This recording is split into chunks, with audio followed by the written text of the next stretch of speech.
Bismillah, një fjalë e amël për shpirtin, jetën, e për vitet që shkojnë po si lumë.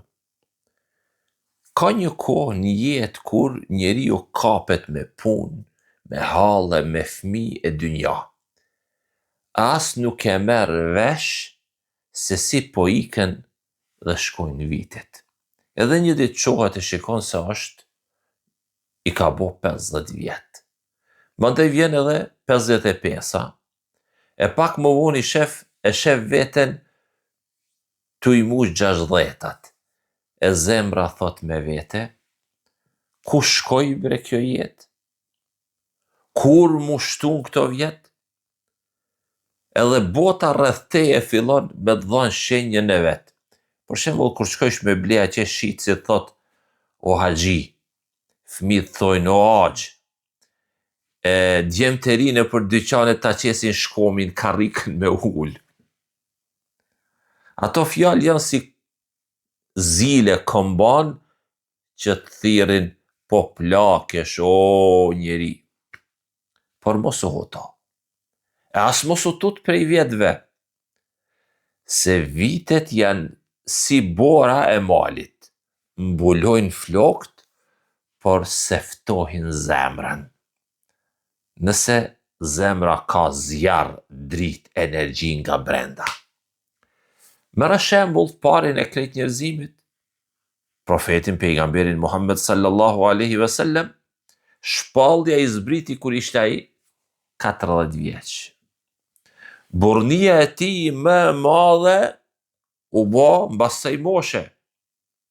E deri në fund ditëve të veta qëndroi i fortë po si shkëmbi Rasulullahi sallallahu alaihi wasallam. Edhe zonja e nderuar Hatixha radiallahu anha, gruaja e tij, ishte në kulm të fuqisë, e në kulm të mençurisë e nderimit kur ishte 40 vjeçe. Edhe mbas kësaj moshe, ajo i lindi fëmijët e vet.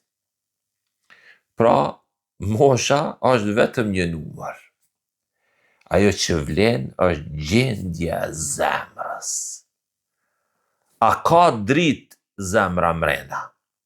A ka vullnet? A ka dëshirë me u përmisu?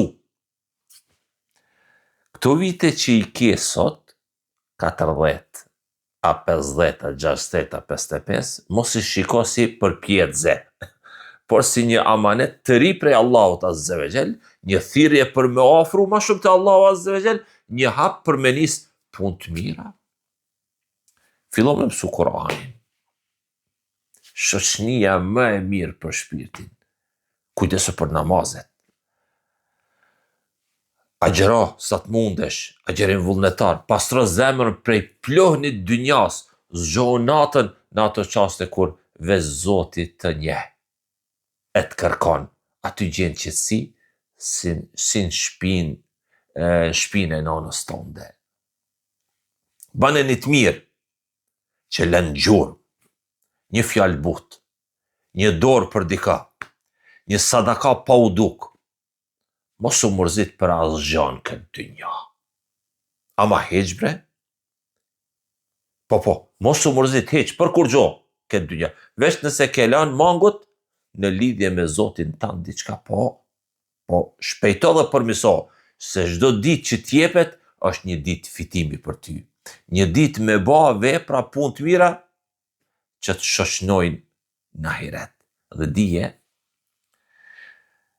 në ditën e Teghabunit, kemi një surja Teghabun, që flet për pendumit, për ata që e kanë hub kohën e vet, kur Zoti i fali e i çojnë në xhennet. Pse? Sepse në xhennet një shkallë më e lartë, një shkalla prej shkallës, pra një shkallë më e lartë vjen pe një ajeti, një tesbihu, një fjalë subhanallah, një falenderimi, një elhamdulillah, një të mirë që e ki bë pa u duk.